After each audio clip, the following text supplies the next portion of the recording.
कि जिस तरह से बातें चल रही है कि जयराम महतो के आने के बाद सबका समीकरण ही बिगड़ गया है, हर नेताओं का, हर पार्टियों का।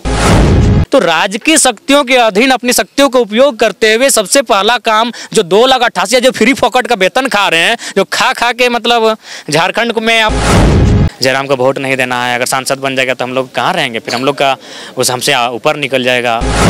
दर्द मिला है, जख्म मिला है, लेकिन मुस्कुराते हुए नजर आए हैं और आगे भी मुस्कुराएंगे क्योंकि। नमस्कार, SMP न्यूज में आप सभी का स्वागत है। हमारे साथ हैं जेएल कैंप के और JB केसेस, यूँ कहें तो वह कई लोग JB केसेस के नाम से जानते हैं, केंद्रीय अध्यक्ष टाइगर जयराम महतो। जयराम जी, चुनाव तो आपने लड़ा, लेकिन कई लोग इस पे हालांकि अभी भी उंगली उठाते नजर आ रहे हैं। देखिए, उंगली तो जब तक हम जिंदा रहेंगे तब तक उठाएंगे, मनुष्य की फितरत है। मर जाएंगे तो पुष्प की माला लेकर चढ़ाएंगे और बोलेंगे लड़का बहुत अच्छा था।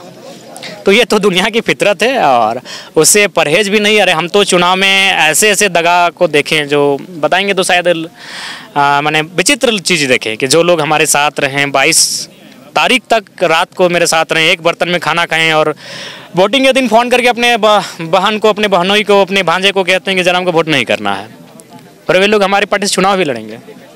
हमने उस घोट को पिया है। तो ये चीज़ें सामान्य हैं, उन चीज़ों को टैकल करने के लिए भी हम तैयार हैं और बहुत कुछ सहन। 2 सालों में जितना हमने सहा, अगर दूसरा यूथ होता तो दिमाग की नसें फट के बाहर आ जाती। तो कहने का काम है उनका, कहेंगे, हमारा काम है करना। हम अपने इरादों के साथ करते जाएंगे, बढ़ते जाएंगे। आपके साथ हमने कई सभाएं की है, आपके क्षेत्र में भी हम गए हैं, लेकिन कहाँ चूक हुई या क्या आपको लग रहा है कि जिसके चलते भी आप हारे? कि लोगों में एक जुनून अलग दिख रहा था, एक भीड़ अलग दिख रहा था, लेकिन जब परिणाम आया तो कुछ और आया। सही है, जो चीज़ें हैं उनको स्वीकार करना चाहिए। हमारी हार भारतीय टीम के वर्ल्ड कप के हार के तर्ज पर रही। लगातार 10 मैचों का जितना फाइनल में आके हार जाना, अति उत्साही थे हमारे, खासकर जो हमारे कैडर थे, हमारे नौजवान थे। ये चीज़ स्वीकार करना होगा और उनकी अति उत्साह नहीं, कहीं ना कहीं चुनाव को हमारे लिए पक्ष में थोड़ा सा डैमेज किया। उम्मीद करते हैं कि जो विधानसभा का चुनाव होगा उनमें उत्साह के साथ साथ दिमाग से उनका कंट्रोल रहेगा उन चीज़ों पर और बारीकियों के साथ हर एक गतिविधियों पर वह पैनी नज़र रखेंगे और विधानसभा में बेहतर काम करेंगे। हारने का कारण ये भी था कि हम लोग एक टीम हमारी नहीं थी। प्रत्याशी भी हमें, नेता भी हमें, प्रवक्ता भी हमें, लीडर भी हमें, सब कुछ हम ही हैं। रिसर्च भी हमको करना है। अगर कोई हम पे आरोप लगा रहा है तो उसको काउंटर भी मीडिया में बैठ के हम ही को करना है। तो इनके कारण थोड़ा सा क्या था कि वक्त नहीं मिला, वार रूम में बैठने का वक्त नहीं मिला, साम दाम दंड भेद की नीति को इम्प्लीमेंट करने का वक्त नहीं मिला, जिस कारण चुनाव में हारे। महत्वपूर्ण जो 10 दिन हम लोग अंडरग्राउंड हो गए, वो 10 दिन निर्णायक रहे हैं, जिस कारण हम लोग चुनाव हार गए। अंदर खाने से कुछ बातें आ रही है कि कुछ अपने लोग ही भीतर घात कर रहे हैं। तो बोलें तो 22 तारीख की रात को हमारे साथ सोए हैं, हमारे साथ खाना खाए हैं और अगले दिन सुबह जब चुनाव का तारीख आता है उस दिन कहते हैं अपने बहनोई को जयराम को वोट नहीं देना है। अगर सांसद बन जाएगा तो हम लोग कहाँ रहेंगे, फिर हम लोग का उस हमसे ऊपर निकल जाएगा और वे लोग चुनाव भी लड़ेंगे मेरे पार्टी से। बिल्कुल, सूचना जो हम तक आई है, जो हम तक आई है कि आपके एक बहुत खास करीबी लोग ही इस मैदान में उतरने वाले हैं विधानसभा में। चुनाव लड़ेंगे। जो लोग हमको बाकायदा फ़ोन करके हमको वोट देने के लिए नहीं कहेंगे, वे लोग चुनाव लड़ेंगे। यही राजनीति है और उसको स्वीकार करना पड़ता है। दर्द मिला है, जख्म मिला है, लेकिन मुस्कुराते हुए नजर आए हैं और आगे भी मुस्कुराएंगे क्योंकि हमने, गांधी जी ने बात कहा था, घृणा पाप से करो, पापी से नहीं। तो अगर उसने गलत कार्य किया है तो उसके गलत कार्य से मेरा विरोध है, लेकिन फिर भी हम चाहेंगे उसमें सुधार हो। हम बदला लेने के भाव में नहीं है, ना ही उससे हम ईर्ष्या की भाव उत्पन्न किए। हम चाहेंगे कि लोकसभा में जो भित्रघात हुआ वो विधानसभा में ना करे, उसमें सुधार हो। हम ये चाहेंगे, इसलिए उनको साथ रखेंगे। नहीं, आपको नहीं, हाँ, यही जो सवाल आ रहा है, क्योंकि अभी मान लीजिए छोटा घाव हुआ है और जो अभी बात चल रही है कि नहीं वो मैदान में आने वाले हैं, तो ये जख्म कुछ ज़्यादा बड़ा नहीं हो जाएगा विधानसभा में? चूँकि आप चीज़ों को समझ चुके हैं, अब वहाँ हम लोग बैकअप प्लान लेके चलेंगे। वहाँ चूँकि हम ये मान चलें कि अगर उस घर से हमें भोजन नहीं मिलेगा तो हम टिफिन लेके चलेंगे, तो वहाँ हम लोग बैकअप प्लान लेके चलेंगे। इरफान अंसारी जी, हालांकि जब आपने उन पर सवाल किया तो उस समय बोले कि यार कम से कम एक आध घर तो छोड़ देता, लड़का क्या क्या बोलते रहता है। अब बाद में फिर बोल रहे नहीं वो अच्छा है, वोट अच्छा लाया, मैं कहूँगा कि मेरे पार्टी से वो चुनाव लड़े। ठीक है, CM फेस बनाइएगा और उनको बोलिए कि हमारी पार्टी में आइए, आपको संरक्षक बनाएंगे, आपको अपनी पार्टी का टिकट काटने के लिए देंगे और संथाल परगना का जो प्रमंडल है उसमें आपको गार्जियन बनाएंगे। देखिए इरफान दा, लोग जब टेंशन में आते हैं ना तो उनका वीडियो देखते हैं बहुत अच्छा, मतलब तनाव से, स्ट्रेस से मुक्त हो जाए। बकायदा एक रिपोर्टर हमारा इंटरव्यू ले रहे थे, गतराज के रिपोर्टर है, उन्होंने कहा कि 1 महीना में जो चुनाव को लेकर दांव पे छुआ ना, जो आरोप प्रत्यारोप, इरफान दादा का एक वीडियो से सारा वो क्लियर हो गया, एकदम टेंशन मुक्त हो गया। तो उनको हम यही संदेश देंगे कि सुनिए, आप मंत्रिमंडल में आ रहे हैं तो उन्हें साइबर क्राइम कंट्रोल पे काम करना चाहिए, उन्हें जामताड़ा की हेल्थ फैसिलिटी को बेहतर करने पे काम करना चाहिए। जामताड़ा के मैक्सिमम जो स्वास्थ्य का लाभ लेने के लिए धनबाद आते हैं, तो उनको गंभीर होना चाहिए। नो डाउट अभी वो उनकी जो छवि है राज्य में एक मजाकिया इंसान के रूप में है, वे थोड़ा सा बहुत अच्छा इधर उधर, कभी रणधीर सिंह से, कभी इससे से बात करते हैं, तो उनको एक गंभीर इंसान बन के साइबर क्राइम में इंटरफेयर करना चाहिए, उसको रोकथाम कैसे हो चर्चा करनी चाहिए। चलिए, विधानसभा की बात हो रही है तो विधानसभा में जयराम महतो कितने सीटों पर लड़ने जा रहे हैं? 50 सीटों पे लड़ेंगे, या ज़्यादा भी हो सकता है? ज़्यादा होगा। हम लोग तो बार बार कह रहे हैं, 2-3 बार हम अपने इंटरव्यू में कह चुके हैं कि देखिए, आपके समुदाय से, समुदाय का मतलब पत्रकारिता, समुदाय यानी कास्ट नहीं, तो हम भी चाहेंगे कि आपके वर्ग से भी एक नेतृत्व हमारे बीच आए। तो हम तो बार बार कह रहे हैं, उनको आप मनाइए, गोड्डा हम लोग बढ़ेंगे, पोड़ैया हाट, महागामा गोड्डा, 3 में से 1। शहरी क्षेत्र की जनता को, कमजोर है, शहरी क्षेत्र की जनता को आप कैसे लेकर के चलेंगे? देखिए, 50 सीट की जो बात कर रहे हैं, तो कहीं ना कहीं इसमें भी कोई ना कोई शहरी क्षेत्र टच होना ही होना है। और ऐसा नहीं है कि जहां से आप लड़ेंगे वहां भी कुछ लोग नहीं होंगे। उनको एक विधानसभा में शहरी क्षेत्र है। अगर आप गोमिया कहेंगे तो गोमिया में भी एक बाजार है, अगर आप डुमरी कहेंगे तो इसरी और डुमरी में भी बाजार है, अगर आप बगोदर की बात करेंगे तो बगोदर में भी बाजार है, गिरिडीह की बात कीजिए गिरिडीह में भी बाजार है। कोई आज के डेट में कोई भी मैंने विधानसभा ऐसा नहीं है जहाँ बाजार नहीं है। तो नो डाउट बाजार की जो हवा रही है हमारे विपरीत रही है, लेकिन उम्मीद करते हैं कि बाजार के लोग भी तो चाहते हैं कि भाई बेहतर काम हो, सामाजिक न्याय पर कोई बात करे, स्टूडेंट के मुद्दों पर बात करते कि गांव का स्टूडेंट हो या बाजार का, पेपर लीक सबका होता है। वो पलायन जो होती है वो गांव का रहे चाहे शहर का रहे, सबको देखना पड़ता है। रोजगार की समस्या से सबको प्रभावित होना पड़ता है। तो जब हम लोग मुद्दों पे बात करेंगे तो जुड़ेंगे लोग। हालांकि ये सत्य है, स्वीकार है, बाजार में हम लोग का असर कम रहा है, नो डाउट कम रहा है, उसको स्वीकार करते हैं। क्योंकि बागमारा एक बाजारू क्षेत्र था, तो वहाँ हम लोग 50,000 के आसपास ही रहे, बेरमा में भी 50,000 के आसपास ही रहे, ग्रामीण क्षेत्र में हम लोग 70-90 तक चले गए। तो वो चुनौती के रूप में हम लोग भी ले रहे हैं और उस पर हम लोग लगातार अपना होमवर्क भी कर रहे हैं। और विधानसभा के चुनाव में हमें लगता है कि ये जो शिकायतें उनको कम कर देंगे।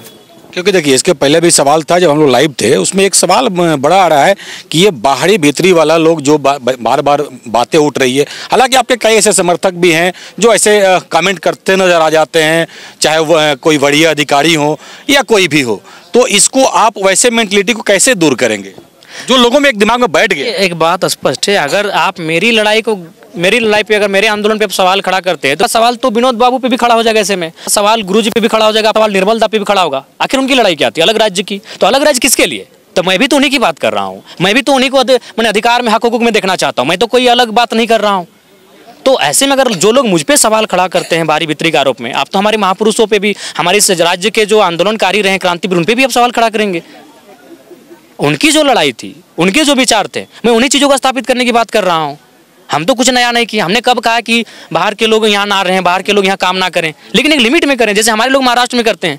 भाई यही लोग अगर तमिलनाडु जाते हैं तो क्या वहाँ जाकर अब अपनी भाषा का डिमांड करेंगे कि हमें मान्यता मिले? वहाँ भी तो 10 लाख 12 लाख रहते हैं। महाराष्ट्र में नो डाउट झारखंड के भी लोग रहते हैं, बिहार के भी, यूपी के लोग रहते हैं। तो क्या झारखंड के लोग कुड़माली, खोरठा, नागपुरी, संथाली, मुंडारी का डिमांड कर पाएंगे? महाराष्ट्र में नहीं कर पाएंगे। क्या बिहार के लोग वहाँ जाके यूपी और बिहार के लोग भोजपुरी मगही का डिमांड करेंगे? महाराष्ट्र में नहीं करेंगे। तो सबको झारखंड ही नजर क्यों आता है? तब जब झारखंड में कोई युवा अपने राज्य के अधिकार की बात है तो आप उस पर आरोप लगाते हैं।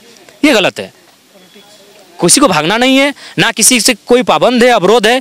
लीगली जो काम करते हैं, लीगली जो रहते हैं, उनके साथ है, बल्कि उनका हम लोग संरक्षण करेंगे, जैसा महाराष्ट्र के लोग, महाराष्ट्र की सरकार हमारे प्रवासी मजदूरों का संरक्षण करती है। तो क्या वैसे जनरल लोगों को भी आप इस क्षेत्र में लाएंगे या टिकट देंगे उन्हें? देखिए, स्वाभाविक सी बात है, जनरल के साथ हम लोग विधानसभा में जाएंगे, निश्चिंत रहें आप। तो वैसे क्या लोगों को आप चुन चुके हैं या अभी शुरू हो चुका है? मंथन हो चुका है, मंथन हो भी रहा है और उनके साथ हम लोग चुनाव में जाएंगे। चुनाव में जा रहे हैं। एक तस्वीर आया था, हालांकि कई लोग कह रहे हैं कि जयराम महतो बार बार दिल्ली क्यों जा रहे हैं? बार बार नहीं गए हैं। पहले गए थे, नवंबर का महीना था, उसके बाद गए थे चुनाव से 2 महीना पहले, और अभी गए थे, यानी साल भर के दरमियान 3 बार गए। क्यों गए तो भी बता देते हैं। फर्स्ट टाइम गए थे पार्टी के रजिस्ट्रेशन के लिए, दूसरा बार भी गए थे कि रजिस्ट्रेशन में कुछ इशू आ गया था, और तीसरा बार गए थे डेमोक्रेसी स्कूल जो था, उस इंडियन स्कूल ऑफ डेमोक्रेसी, वहाँ अपना व्याख्यान और अपने जो डिस्कस था उसमें बात करने अभी गमछा बांध करके वही रूप में तो देखें, वही ट्राउजर था, वही कमर पे गमछा लिपटा हुआ था। हम अपने व्यवहार को नहीं बदलेंगे, हम राजनीति की परिभाषा बदलने आए हैं, हम नेता के नेतृत्व की परिभाषा को बदलने आए हैं, तो अपने आप को कैसे बदल देंगे? हम उसी रूप में थे। नेता बन गए हैं तो क्या नेता गमछा में नहीं हो सकता है? क्या नेता ट्राउजर में नहीं हो सकता है? गुरुजी होनी चाहिए, बिल्कुल। अगर नेता लोग इस प्रकार वीआईपी मेंटेन करेंगे तो जनता से कट जाएंगे। नेता जनता के जैसे होने चाहिए। क्या जयराम महतो आएंगे तो वीआईपी कल्चर दूर करेंगे? वीआईपी कल्चर दूर करेंगे। हम लोग तो सबसे पहले जो 2,88,000 का पेमेंट है विधायकों को, उसको कम करेंगे। कम करेंगे, बंद करेंगे? उन्हें कम करेंगे, कुछ जाना चाहिए, 50,000 तक जाएगा एकदम। हम अगर सरकार में आते, चूंकि जो विधायकों का वेतन होता है वो राज्य की अनुसूची 7 के अनुसार होता है, जो राज्य सरकार का अपना विषय होता है। राज्य के कर्मचारियों को वेतन देना राज्य सरकार का मामला है, राज्य के विधायकों को वेतन देना राज्य सरकार का मामला है। तो राज्य की शक्तियों के अधीन अपनी शक्तियों का उपयोग करते हुए सबसे पहला काम जो 2,88,000 जो फ्री फोकट का वेतन खा रहे हैं, जो खा खा के मतलब झारखंड में अब तंदुरुस्त हो रहे हैं, तंदुरुस्त होने चाहिए, लेकिन सरकारी वेतन 2,88,000 उनको नहीं मिलेगा। 50,000 में लिमिट करेंगे। जीत के बाद यदि कुछ सीटें आती है तो कहाँ जाएंगे जयराम महतो? जनता से पूछेंगे, आपसे भी पूछेंगे, सबसे पूछेंगे। बहुत बड़े हमारे शुभचिंतक हैं, आप भी शुभचिंतक हैं, आप दोनों से पक्का पूछेंगे कि बोलिए आपकी क्या राय है। लेकिन एक अंतिम सवाल है कि जिस तरह से बातें चल रही है कि जयराम महतो के आने के बाद सबका समीकरण ही बिगड़ गया है, हर नेताओं का, हर पार्टियों का। देखिए, जयराम महतो को अवसर उन्होंने दिया। आप सभी लीडर के बारे में एक एक करके एनालिसिस करें, एक एक करके उनके बारे में जानिए उन्होंने क्या किया। उनके बच्चे दिल्ली में पढ़ते हैं, उनके बच्चे दिल्ली में फ्लैट में रहते हैं, उनके बच्चे आज उनका बालिग नहीं हो पाए हैं, उसके बाद भी करोड़ों की प्रॉपर्टी उनके नाम से हो जा रही है। तो ये अवसर तो आपने दिया ना, आपकी स्वार्थ, आपकी लालची, आपकी धूर्त नीतियों ने दिया।